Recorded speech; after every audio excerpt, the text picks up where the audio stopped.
বিসমিল্লাহির রহমানির রহিম। আজকে আমরা শিখব এএসআই নিরস্ত্র থেকে এসআই নিরস্ত্র পদে 2023 সালের এমসিকিউ পরীক্ষার প্রশ্ন উত্তর সম্পর্কে, পাশাপাশি এই সংক্রান্তে প্রাসঙ্গিক বাকি বিষয়গুলো সম্পর্কে। তো আমরা সরাসরি আলোচনায় চলে যাচ্ছি। শুরুতে 1 নম্বর প্রশ্ন, যে ফৌজদারি কার্যবিধি 1898 এর 164 ধারার আলোকে ম্যাজিস্ট্রেট কর্তৃক দোষ স্বীকার করার ক্ষেত্রে অভিযুক্তকে গভীরভাবে চিন্তা ভাবনা করার জন্য কত সময় প্রদান করা হবে?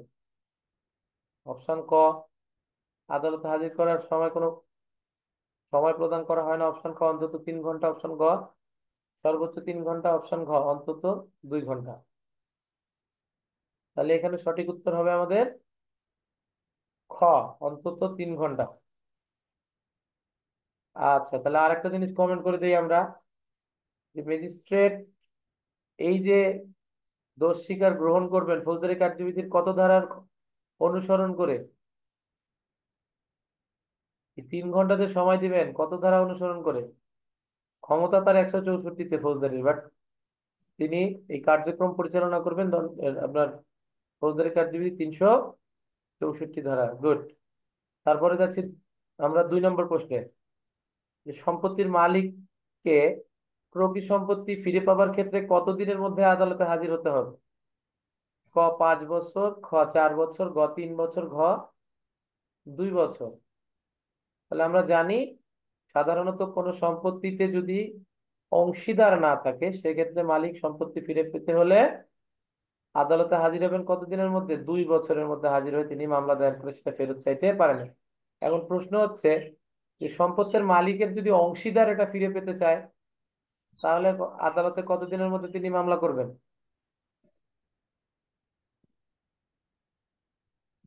অংশীদার, প্রকৃত সম্পত্তির অংশীদার যদি থাকেন, তাহলে সেটা ফেরত পাওয়ার জন্য 1 বছরের মধ্যে মামলা করবেন। কারেক্ট।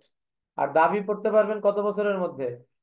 কোনো সম্পত্তিতে, প্রকৃত সম্পত্তিতে অংশীদার থাকলে দাবি করতে পারবেন কত বছরের মধ্যে?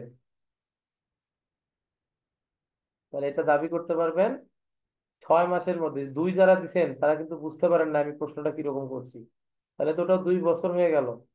তাহলে এটা আধা বছর, অর্ধেক বছরের মধ্যে। ঠিক আছে, এখন প্রশ্ন হচ্ছে আমার, যে যে প্রথম প্রশ্নটা ছিল 2 নম্বরের, যে সম্পত্তির মালিককে প্রকৃত সম্পত্তি ফিরে পাওয়ার ক্ষেত্রে কতদিনের মধ্যে আদালতে হাজির হতে হবে, এটা ফৌজদারি কার্যবিধির কত ধারায় আলোচনা করা আছে বা উল্লেখ করা আছে?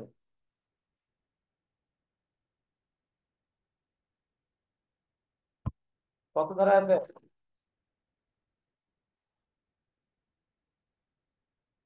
এটা ফৌজদারি কার্যবিধির 89 ধারায় আছে। গুড। যে 88% তার উত্তর ভুল হয়েছে। আচ্ছা, তারপর চলে যাচ্ছি আমরা 4 নং প্রশ্নে, যে গ্রেফতারকৃত ব্যক্তিকে 24 ঘন্টার অধিক আটক রাখা যাবে না, এই রক্ষা কবচ বাংলাদেশের প্রচলিত আইনে কোথায় রক্ষিত হয়? আপনারা একটা জিনিস মনে রাখবেন, আমাদের গ্রেফতারকৃত ব্যক্তির আইনগত অধিকার বা তাকে আদালতে প্রেরণের সময়সীমা সবগুলো বিষয়ই দেয়া আছে সংবিধানের 33 অনুচ্ছেদে, এবং 24 ঘন্টার বেশি আটক রাখা যাবে না, এটা আমাদের ফৌজদারি কার্যবিধির 61 ধারাতে এটা বলা আছে। তাহলে সুতরাং সঠিক উত্তর হবে খ। ঠিক আছে, আপনারা আমাকে এটার উত্তর লিখে আমাকে একজন পাঠাবেন। এই 1 2 3 4 একটু কষ্ট করে সবগুলো উত্তর লিখে আমাকে একজন পাঠাবেন, 1 থেকে 50 পর্যন্ত। এটা আপনাদেরকে ছক আকারে করে আমি পিডিএফ দিয়ে দিব। 3 নাম্বারটা স্যার মিসিং হয়েছে। আচ্ছা, আমরা আলোচনা করছি, অসুবিধা নেই। তাহলে 4 নম্বর যেটা যাচ্ছে, এখানে মনে রাখবো 33-এ আরো বলা আছে যে কাউকে গ্রেফতার করার পর তাকে নির্যাতন করা যাবে না। এখানে আরো বলা আছে যে কোনো ব্যক্তি বা কোনো আসামি তার পছন্দ মতো আইনজীবী। নিয়োগ করতে পারবেন। এখন প্রশ্ন হচ্ছে যে কোনো আসামিকে গ্রেফতার করার পর নির্যাতন করা যাবে না, এটা আপনাদের পুলিশ আইনের কত ধারায় বলা আছে?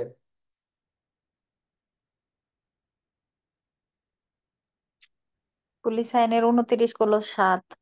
এটা লিখে দিলে খুব উত্তম হবে। হ্যাঁ, আমরা কমেন্ট করে দিব। যদি আপনারা সবাই ওপেন থাকতেন, তাহলে আমার মনে হয় সবার সাথে কথা বলে আমি বুঝতে পারতাম। যেহেতু সবাই একটু পেছনে আছেন পর্দার, এই জন্য আমি চাচ্ছি কমেন্ট করেন। যেভাবে রুলস কমেন্ট করা ঠিক ওইভাবেই লিখবেন। 29/7 মানে 29 ধারা অথবা 7 ধারা মনে হচ্ছে। 29 ব্র্যাকেট দিয়েই 7 দিতে হবে। যেটা ব্যবহার করবেন পরীক্ষার হলে সেটা লেখার প্র্যাকটিস করতে হবে। ঠিক আছে, এখন প্রশ্ন হচ্ছে যে গ্রেফতারকৃত ব্যক্তিকে যদি কোনো পুলিশ নির্যাতন করে তাহলে তার দণ্ডবিধি আইনে কোনো অপরাধ হবে কিনা,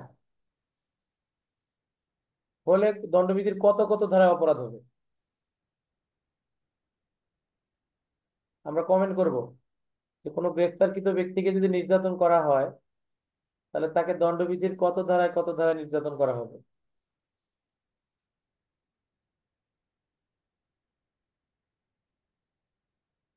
আচ্ছা, আমাদের হিমেল বলেছে 227 229। হিমেল 227 229 কেন হবে? 200 না, 300 300। আচ্ছা, 327 329 কেন হবে? 327 কি বল? 30 31 হবে। স্যার ওটা পুলিশ ইয়েকে বলছে আর কি, স্বীকারোক্তি আদায়ের উদ্দেশ্যে। স্বীকারোক্তি আদায়ের উদ্দেশ্যে, গুড। এটা কি 327 আছে? ভালোভাবে খেয়াল করো তো। আমাদের ইকবাল ভাই, ইকবাল বলেন তো কেন স্বীকারোক্তি আদায়ের জন্য স্যার এটা 348 হবে স্যার। স্বীকারোক্তি স্যার পুলিশ পুলিশ হেফাজতে স্যার কোনো আসামি যদি মানে আসামিকে নির্যাতন করে 330, আর গুরুতর আঘাত হলে স্যার 331 হবে স্যার। সাধারণ আঘাত, দণ্ডবিধান নেই। গুরুতর আঘাত হলে গুরুতর গুরুতর মানে 331, আর সাধারণ মানে 330 থেকে। ভালো করে খেয়াল করতে হবে। বলছিলাম ভাই কই এগুলো ভুল করা যাবে না। ইমেল, না ইমেলটা সঠিক হয় না। আমি এই জন্য বলতেছি ইমেল ওটা তোমার সঠিক হয় না, ঠিক আছে? আচ্ছা, তারপরে মনে রাখবো আমরা যে তাহলে যদি পুলিশ হেফাজতে নির্যাতন হয়, নর্মালি নির্যাতন হয়, যে কোনো উল্লেখ করা নাই, তাহলে নিরাপদ হেফাজতে মৃত্যু নিবারণ আইনের কত ধারায় বিষয়টা বলা আছে? নির্যাতন ও নিরাপদ হেফাজতে মৃত্যু নিবারণ আইন এর কত ধারায় বলা আছে যে যদি কেউ পুলিশ হেফাজতে কোনো কেউ কাউকে নির্যাতন করে তাহলে তার ওই ধারায় মামলা হবে? ওই আইনের কত ধারা? 15 মোকামেল ভাই কমেন্ট করেন ভাই, কত ধারায় হবে? তাহলে আমরা মনে রাখবো এটা হচ্ছে 15 ধারায় হবে। সঠিক, তোমার উত্তরটা সঠিক হয়েছে। ঠিক আছে, এই জিনিসগুলো আমরা মনে রাখবো অবশ্যই অবশ্যই। রিলেটেড বিষয় একসঙ্গে শিখতে হবে, অন্যথায় আমাদের পরীক্ষায় আমরা ভালো করতে পারবো না। এবারে যাচ্ছি আবার একটু ব্যাক করে 3-এ, যে গ্রেফতারি পরোয়ানার ক্ষেত্রে নিচের কোন বিবৃতিটি সঠিক নয়?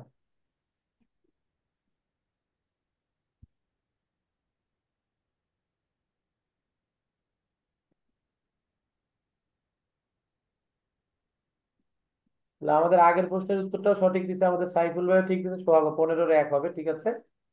আর আমাদের 3 নং প্রশ্ন হচ্ছে গ্রেফতারি পরোয়ানার ক্ষেত্রে কোন বিবৃতি সঠিক নয়? পরোয়ানা তামিলের দায়িত্ব একাধিক অফিসারের উপর নির্দেশিত হতে পারে, পরোয়ানা লিখিত হতে হবে, পরোয়ানা জারির সময় নির্ধারণ করা হয়ে থাকে। তাহলে আমরা জানি যে গ্রেফতারি পরোয়ানায় পরোয়ানা জারির সময় নির্ধারণ হয়ে থাকে না, এবং পরোয়ানা লিখিত হতে হবে, এটা জানি আমরা। এবং পরোয়ানা অবশ্যই লিখিত হতে হবে। যে পরোয়ানা ইস্যু করবে কে? ম্যাজিস্ট্রেট বা প্রিজাইডিং অফিসার, ঠিক আছে।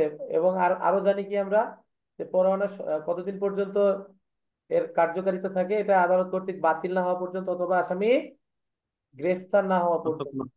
আর পরোয়ানা তামিলের দায়িত্ব একাধিক অফিসারের উপর নির্দেশিত হতে পারে, এটা ফৌজদারি কার্যবিধির কত ধারায় বলা আছে? 70 কত? 7, ঠিক আছে। এটা 77 ধারায় বলা আছে। আচ্ছা, তারপরে চলে যাব আমরা। তাহলে 3 নম্বর প্রশ্নের সঠিক উত্তর হচ্ছে ঘ, ক ও খ উভয়। তারপর 5-এ চলে যাচ্ছি আমরা, নিচের কোনটি সঠিক? এজাহার দায়েরের পর সংবাদদাতা মারা গেলে তার মৃত্যুকালীন ঘোষণা হিসেবে গণ্য হবে, এজাহারকারী এজাহারে সাক্ষ্য প্রদানে বাধ্য নয়, একাধিক এজাহার গ্রহণযোগ্য, এজাহার স্বতন্ত্র সাক্ষ্য। তাহলে এখানে সঠিক উত্তর হচ্ছে 5-এর ক, যে এজাহার দায়েরের পর সংবাদদাতা মারা গেলে এটা তার মৃত্যুকালীন ঘোষণা হিসেবে গণ্য হবে। পাশাপাশি কি হিসেবে গণ্য হতে পারে? কোনো মৌখিক জবানবন্দি হিসেবে হতে পারে, অথবা কি হতে পারে, তা এটা তার স্বীকারোক্তি হিসেবে গণ্য হতে পারে, ঠিক আছে। এই জিনিসগুলো মাথায় রাখবো। আচ্ছা, আমরা খতে দেখতে পাচ্ছি এজাহারকারী এজাহারে সাক্ষ্য প্রদানে বাধ্য নয়, এটা অবশ্যই সঠিক নয়। আচ্ছা, কোনো ব্যক্তি যদি এজাহারে সাক্ষ্য করতে না চায় তাহলে তার দণ্ডবিধি আইনের কত ধারা অপরাধ হবে? যে দণ্ডবিধি আইনের 180 ধারায় অপরাধ হবে। এরপরে বলা আছে একাধিক এজাহার গ্রহণযোগ্য না, একাধিক এজাহার গ্রহণযোগ্য নয়। কারণ কি, এজাহার একবার লিপিবদ্ধ করার পর তার পরিবর্তন করা যায় না। এটা কোন কোন বিধিতে বলা আছে? পুলিশ রেগুলেশনে। এজাহার একবার গ্রহণের পর তা আর পরিবর্তন করা যায় না। যে একজন করছেন ছ, একজন করেছেন জ, আমার মনে হয় সঠিক উত্তর তো বুঝি দেওয়া হবে। ঠিক আছে, এই জিনিসগুলো মনে রাখার চেষ্টা করবো আমরা একটু। ঠিক আছে, তারপর আমরা পাচ্ছি 6 নং প্রশ্ন, যে পুলিশ সুপার তার অধিক্ষেত্রে সকল থানায় অফিসার ইনচার্জের ক্ষমতা প্রয়োগ করতে পারেন। এটি ফৌজদারি কার্যবিধির কত ধারায় উল্লেখ করা আছে? আমি এটি আপনাদের বইয়ে সুন্দরভাবে দিয়ে দিয়েছি এটা। ঠিক আছে, আমরা 4-এর 1 ততে এটা দিয়ে দিচ্ছি, নোট করে দিয়ে দিচ্ছি আপনাদের বইয়ের নিচে, যে অফিসার ইনচার্জের যেটা আমাদের সংজ্ঞায় আছে সেখানে দিয়ে দিছি যে এএসপি থেকে আইজিপি পর্যন্ত আমাদের পুলিশ অফিসারগণ তাদের নিজ নিজ এখতিয়ারভুক্ত এলাকায় অফিসার ইনচার্জের অনুরূপ ক্ষমতা প্রয়োগ করতে পারেন। ফৌজদারি কার্যবিধি 551 ধারা এটা উল্লেখ আছে। আর কে পারে? যে কোনো মাদকদ্রব্য নিয়ন্ত্রণ আইনে মাদকদ্রব্য অধিদপ্তরের পরিচালক এ ধরনের মাদক সংক্রান্ত মামলা তদন্তের ক্ষেত্রে তিনিও অফিসার ইনচার্জের ক্ষমতা প্রয়োগ করতে পারেন। এটা আছে 30 ধারায় মাদকের। ঠিক আছে, তিনি যদি কাউকে ক্ষমতা দেন মাদক মামলা তদন্তে, তিনিও অনুরূপভাবে অফিসার ইনচার্জের ক্ষমতা প্রয়োগ করতে পারবেন। আচ্ছা, আর কোন জায়গায় অফিসার ইনচার্জের ক্ষমতা প্রয়োগ করতে পারবে পরিচালক এর পাশাপাশি? স্যার এসি লাইনে 23 ধারা, স্যার এসি নিয়ন্ত্রণ 23 ধারা মনে হয়। আর কোথায় পারবেন এসিড নিয়ন্ত্রণে? জি স্যার, এসিড নিয়ন্ত্রণ কত ধারা? 23 ধারা স্যার মনে হয়। মনে হয় হওয়া যাবে না, স্পেসিফিক জানতে হবে। ঠিক আছে, এগুলো 23 মিলে ধারা স্যার। এগুলো অবশ্যই মিলিয়ে পড়তে হবে, না হলে কি হবে, পরীক্ষা উত্তর করলে আমাদের জন্য কঠিন হয়ে যাবে এই ক্ষেত্রে। ঠিক আছে, আচ্ছা, তারপরে আমরা চলে যাচ্ছি 7 নম্বরে, ডিস্ট্রেস ওয়ারেন্ট কি ধরনের পরোয়ানা? এই সম্পর্কে নানান জনের নানান মত, কিন্তু এটা আসলে একটা ক্রোকি পরোয়ানা। ঠিক আছে, তো মাথায় রাখবো আমরা। সঠিক উত্তর হচ্ছে ঘ। আগে 6 নম্বর প্রশ্ন সঠিক উত্তর হচ্ছে খ। আবার 8 নম্বর প্রশ্নে চলে যাচ্ছি আমরা, যে পুলিশ অফিসার কোনো ব্যক্তিকে বিনা পরোয়ানায় গ্রেফতার করলে ফৌজদারি কার্যবিধি অনুসারে কার নিকট হাজির করতে হবে? অপশন ক, এখতিয়ার সম্পন্ন ম্যাজিস্ট্রেট নিকট। অপশন খ, থানার অফিসার ইনচার্জের নিকট। অপশন গ, আইন ও সালিশ কেন্দ্রে। অপশন ঘ, ক ও খ যে কোনো একটি।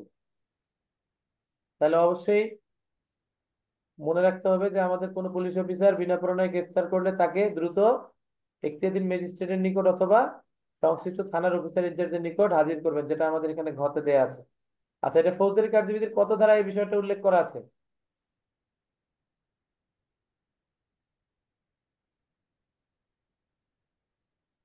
ফৌজদারি কার্যবিধি আইনের কত ধারায় এই বিষয়টি উল্লেখ করা হয়েছে?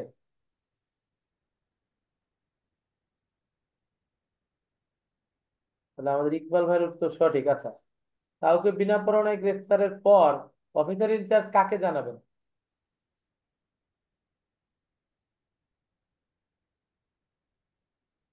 কে বলতে পারবেন? আপনার কথা বলতে পারেন, এটা কমেন্ট না করে একজন বলেন দেখি। তার পুলিশ এখতিয়ারাধীন ম্যাজিস্ট্রেট, তাহলে তাহলে চিফ মেট্রোপলিটন এলাকা হলো কি chief metropolitan magistrate. Chief metro magistrate, আর এমনি হলে জেলা আর জেলা ম্যাজিস্ট্রেট এবং chief judicial magistrate. Chief judicial বা প্রধান মুখ্য বিচারিক ম্যাজিস্ট্রেট। মেট্রোপলিটন এলাকার বাইরে একই ম্যাজিস্ট্রেট, তাদের ক্ষেত্রভেদে আলাদা আলাদা। ঠিক আছে, আচ্ছা, তারপর 9 নং প্রশ্নে চলে যাচ্ছি আমরা। সিআর কেস এর পূর্ণরূপ কি? এটা তো আপনাদেরকে অনেকবার পড়াইছি আমি। তাহলে সিআর কেসের পূর্ণরূপ এটা আমাদের হচ্ছে কমপ্লেইন্ট রেজিস্টার্ড কেস। আপনাদের বইয়ের প্রথম অংশে অর্থাৎ ফৌজদারি কার্যবিধির শেষে এইখানে এটা ভুল আছে, এটা একটু কারেকশন করে নিব সবাই। এটা হচ্ছে কমপ্লেইন্ট রেজিস্টার্ড কেস। ঠিক আছে, আর জিআর কেস মানে কি হবে কে বলতে পারবেন? মিউট অন করে বলেন, আনমিউট করে বলেন। কোর্ট রেজিস্টার কেস নাকি নাকি এটা তো কমপ্লেইন্ট রেজিস্টার্ড কেস। আর GR case, GR general registered case. Good, general registered code, বানান কিন্তু জি হবে, যে হবে না সাইফুল ভাই। আচ্ছা, তারপর চলে যাচ্ছে 10 নং প্রশ্নে। তদন্তের যে কোনো তল্লাশি কার্যক্রমে কমপক্ষে কতজন সাক্ষী নিশ্চিত করতে হবে? কমপক্ষে কতজন? তাহলে কমপক্ষে হচ্ছে 2 জন, তাহলে সঠিক উত্তর হচ্ছে খ। 9 নম্বর সিআর কেসের সঠিক উত্তর হচ্ছে ঘ, কমপ্লিট রেজিস্টার্ড কেস। আচ্ছা, এই 10 নং প্রশ্নে কোনো যে কোনো তল্লাশি কার্যক্রমে এই 2 জন সাক্ষীকে যদি লিখিত সমন দ্বারা আহ্বান করা হয়, তাহলে সেক্ষেত্রে ফৌজদারি কার্যবিধির কত ধারা অনুসরণ করে তাদেরকে সাক্ষী হিসেবে আহ্বান করা হয়? ঠিক আছে, উপধারা সহ লিখবো। এটা হচ্ছে 103-1 উপধারা। আচ্ছা, এইভাবে ডাকার পরে যদি কোনো সাক্ষী না আসে, তাহলে তার দণ্ডবিধির কত ধারা অপরাধ হবে?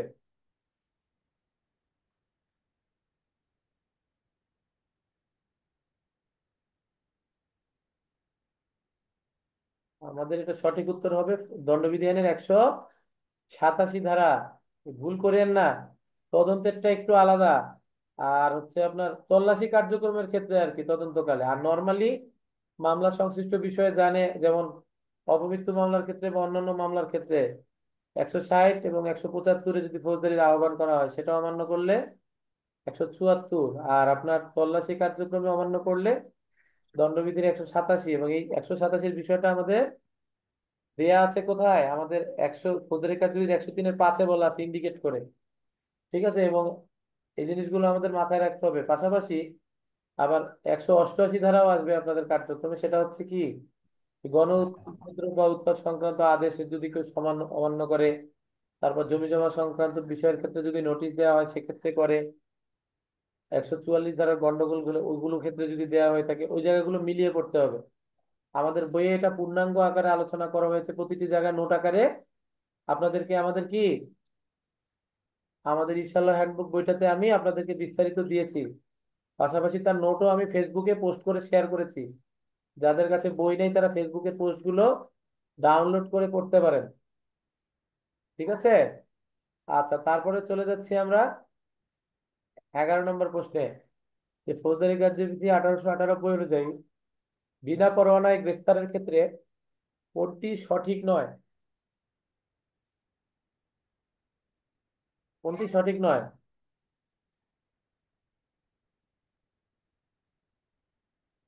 এখানে অপশন ক পাচ্ছি, 24 ঘন্টার মধ্যে গ্রেফতারকৃত ব্যক্তিকে আদালতে প্রেরণ করতে হবে।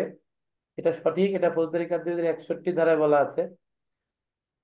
আর খ বলছে অফিসার ইনচার্জ গ্রেফতারকৃত ব্যক্তির মুচলেখা নিয়ে ছেড়ে দিতে পারেন। হ্যাঁ, এটা পারেন, এটাও সঠিক।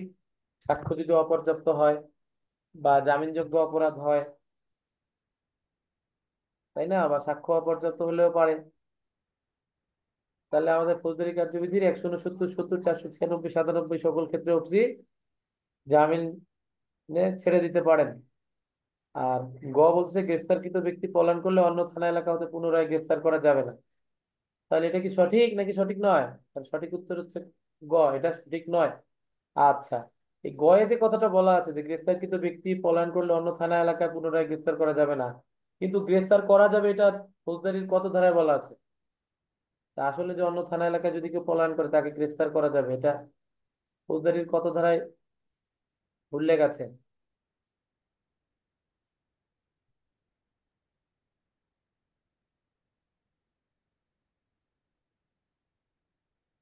আচ্ছা, এক্ষেত্রে আমরা দুটো জিনিস মনে রাখবো।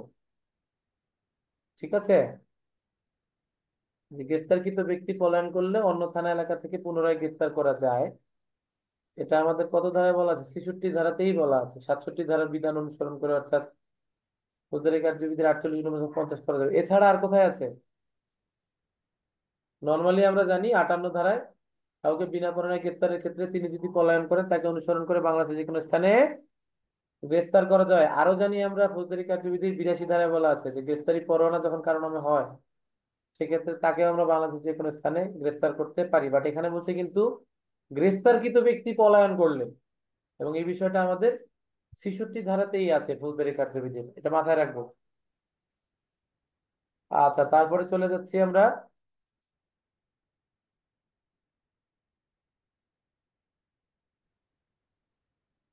তাহলে এই বিষয়গুলো আমরা প্রত্যেকটি বিষয় ভালোভাবে শিখবো। তারপর 12 নম্বরে চলে যাচ্ছি আমরা, যে সাময়িক বরখাস্ত থাকাকালীন কোনো পুলিশ সদস্যের ক্ষেত্রে নিম্নবর্ণিত কোন ক্ষেত্রটি সঠিক হবে। তাহলে আমরা অপশন ক পাচ্ছি, শুধুমাত্র রোল কলে উপস্থিত থাকতে হবে, এটা সম্ভব না। নিজ গৃহে অবস্থান করতে হবে, এটাও সম্ভব না। পুলিশ লাইন্সে প্রবেশ করতে পারবেন না, এটাও সম্ভব না।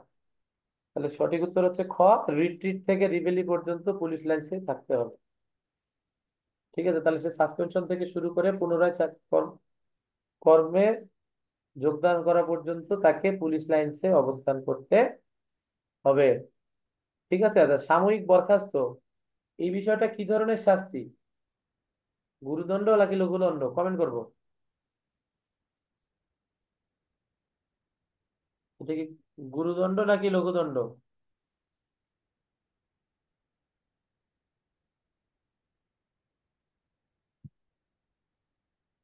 তাহলে এটা হচ্ছে গুরুদণ্ড। আচ্ছা, এই সাসপেনশন সম্পর্কে আমাদের পুলিশ রেগুলেশন কত বিধিতে উল্লেখ করা আছে বিস্তারিত? 880 স্যার। আমরা কমেন্ট করব, গুড। তাহলে এটা হচ্ছে 880 বিধিতে আলোচনা করা আছে। ঠিক আছে দাদা, সাসপেনশন কালীন সময়ে একজন পুলিশ সদস্য কি ধরনের সুবিধা পান?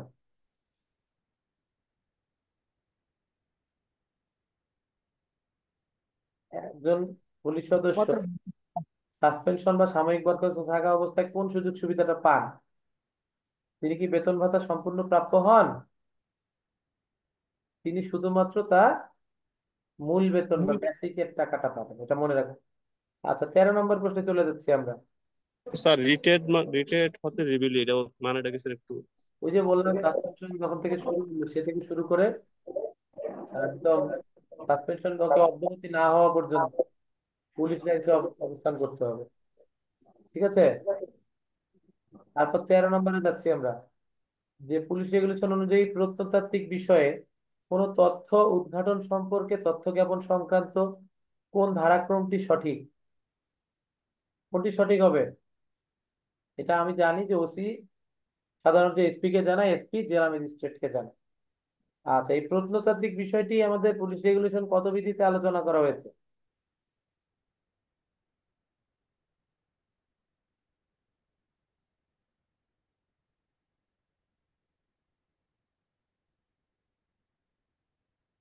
প্রত্নতাত্ত্বিক বিষয়টি সেটা হচ্ছে সম্ভবত 229 বিধি। ঠিক আছে, এটা মনে রাখবো।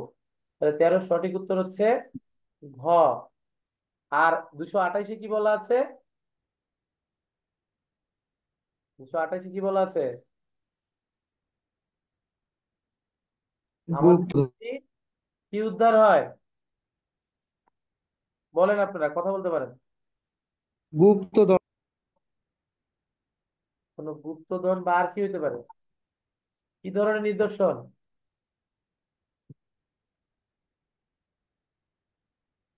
বলেন।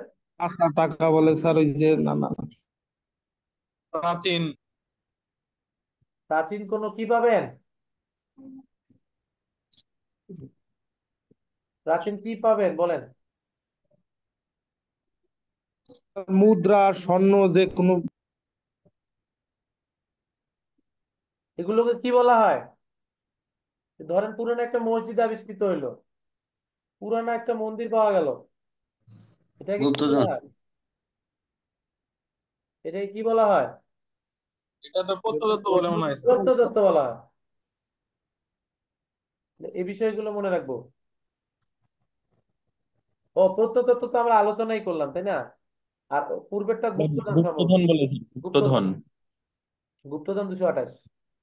আর প্রত্নতত্ত্ব তো আমরা জানি কি।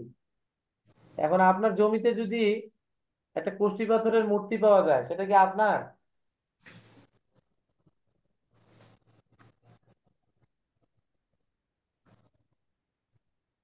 সেটা কি আপনার নাকি সরকার?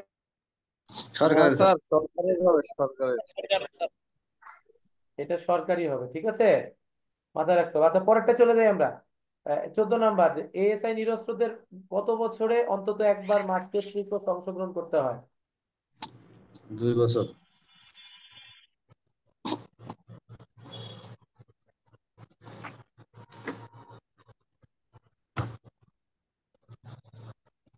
তাহলে এটা সঠিক উত্তর হচ্ছে প্রতি 2 বছর। 2 বছরে একবার। সঠিক উত্তর হচ্ছে ক। আমি বই এটা সুন্দরভাবে দিয়ে দেওয়া আছে কিন্তু আপনাদের আগের নোটেও বইও।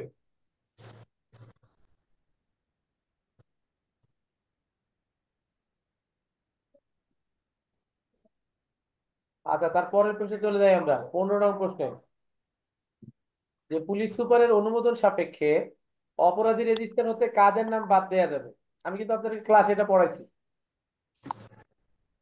70 মিল করলে হইবে স্যার, যেগুলো 70 মিল করলে হইবে। 70 মিল করলে হবে? তাহলে 70 মিল এখানে আছে? জি স্যার। তাহলে 70 কোনটা হবে? স্যার 60 বছর আর 10 বছর। আর আরেকটা আছে আর কি? 50 আর 20 স্যার। ঠিক আছে, মনে রাখবেন এইটাই কিন্তু এটার মধ্যে ক্লু। দুইটা যদি 70 মিলে আছে দেখবেন হবে পাশাপাশি। মূল পার্থক্যটা মনে রাখতে হবে, তাহলে উত্তরের জন্য সঠিক হবে। জি আচ্ছা, স্যার। 16 নাম্বার যাই আমরা। যে মোবিলাইজেশন কন্টিনজেন্টের বার্ষিক প্রশিক্ষণের মেয়াদ কতদিন? 15 দিন। এটা রিফ্রেশার কোর্স, আমরা কিন্তু এটা চালু হয়েছে ইদানিং। আপনাদের এটা হচ্ছে বেশ কয়েক বছর ধরেই হচ্ছে। আচ্ছা, এটা কত বিধিতে আলোচনা করা হয়েছে? 695। গুড। তাহলে এই ধরনের এই প্রশিক্ষণের মেয়াদ প্রশিক্ষণ পরিচালনা করেন কে? এসপি। পুলিশ সুপার বা এসপি। ঠিক আছে, এই জিনিসগুলো মুখস্থ রাখতে হবে কিন্তু। এবং আপনাদের উল্লেখযোগ্য একটা সুবিধা হচ্ছে যে আপনাদের বইয়ে যেভাবে আমি ভিতরে আলোচনা করছি, আমি কিন্তু আপনাদের টপিক শেষে ওইভাবে আপনাদের প্র্যাকটিস করার জন্য প্রশ্ন দিয়ে দিছি। আপনারা প্র্যাকটিস করতেছেন তো নাকি? প্র্যাকটিস করতেছেন না?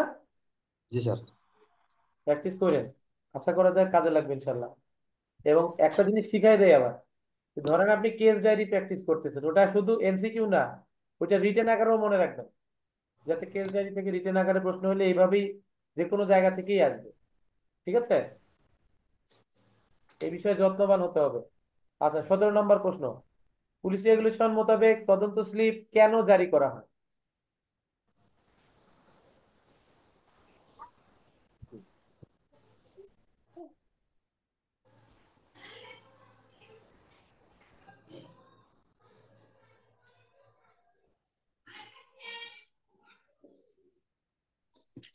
তাহলে আমরা ইনকোয়ারি স্লিপ বা তদন্ত স্লিপ করেছি পুলিশ রেগুলেশনে 389 15। বিধিতে, তাই না? ইনকোয়ারি স্লিপ কেন ইস্যু করা হয়? সাধারণত কোনো পলাতক ব্যক্তি পলাতক তথ্য প্রদান। ব্যক্তির তথ্য জানার জন্য, যদি কোনো পলাতক ব্যক্তি গ্রেফতারও প্রয়োজন হয় সেক্ষেত্রেও এটা করা হয়। পাশাপাশি আর কিছুর জন্য করা হয়? বলেন, আর কিছুর জন্য করা হয়? পলাতক ব্যক্তি গ্রেফতারের জন্য করা হয়, তা তথ্য যাচাই করার জন্য করা হয়। এটা মনে রাখবো আমরা। এটা এক ধরনের কি রিকুইজিশন বা অধিযাচন। আমরা ফৌজদারি কার্যবিধিতে পড়েছি না, সিপসো ডেরা, অ্যারেস্ট অন রিকুইজিশন। ওই অ্যারেস্ট অন রিকুইজিশন কিন্তু তদন্ত স্লিপের ক্ষেত্রেও প্রযোজ্য। ঠিক আছে। আচ্ছা, আরেকটা আমরা জিনিস আপনাদেরকে পড়াইছিলাম আমি, তাহলে এটা সঠিক উত্তর হবে ক। আচ্ছা, তদন্ত নোটশিট কি?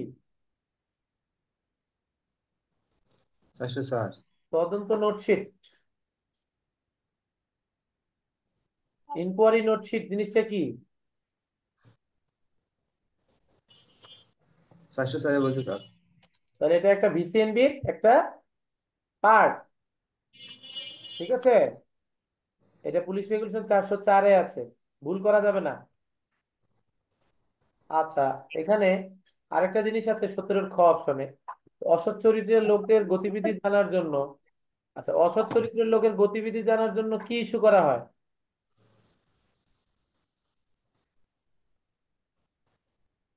বিরুল। অসৎ চরিত্রের লোকের গতিবিধি জানার জন্য সাধারণত কি ইস্যু করা হয়? এরোল বিরোল দুটোই তো মনে ইস্যু করা হয়, ঠিক কি না? তাহলে আমার নিজ থানা এলাকায় যদি কেউ জানতে চায়, আমার কাছ থেকে জানতে চায়, সেটা কি রোল? আমার থানা এলাকায় যদি এই ধরনের কোনো লোক আসে তাহলে সেটা কি রোল? আমার কাছে যখন জানতে চাবে বিরল স্যার। অন্য থানার ওসি, সেক্ষেত্রে কি হবে কমেন্ট করেন। আচ্ছা, এটা কত বিধিতে আলোচনা করা হয়েছে? 343। বিরল 343 স্যার। 44। ও, আচ্ছা, আর একটা জিনিস হচ্ছে আমাদের যখন একটা থানার ওসি অন্য থানার ওসি বরাবর পাঠাবে অন্য থানার ওসির নিকট কোনো অসৎ চরিত্রের লোকের গতিবিধি জানার জন্য, সেটাকে কি বলা হয়?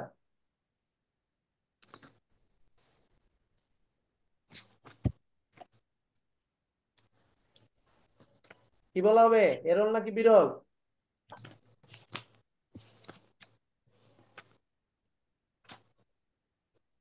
আপনাদের আমি কনফিউশন পাচ্ছি উত্তরে, কি হবে? আপনারা দুটোই সঠিক উত্তর একই দিলেন, কোনটা হবে তাহলে? কোনটা সঠিক উত্তর বলেন, আপনাদের কাছে শুনবো কোনটা সঠিক উত্তর।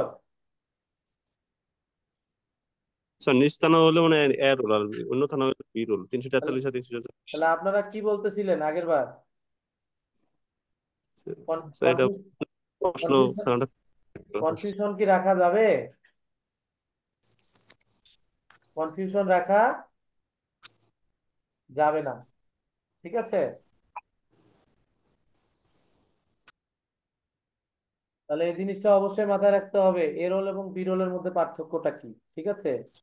তাহলে এ রোল কি, নিজ থানা না অন্য থানা? কমেন্ট করেন। কোন থানার কোন থানার লোকের তথ্য জানতে যাবেন?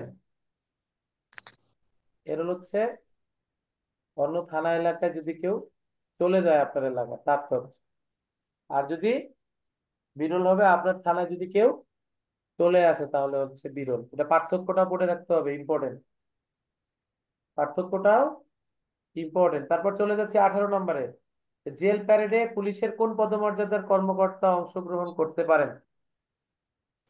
কোন পদমর্যাদার পারেন? অপশন ক যে কোনো পুলিশ সদস্য, অপশন ক ওসি, সার্কেল, এসপি, অপশন গ শুধুমাত্র এসপি, অপশন ঘ এসপির প্রতিনিধি হিসেবে শুধুমাত্র অতিরিক্ত পুলিশ। কোনটা সঠিক উত্তর হবে কমেন্ট করব সবাই।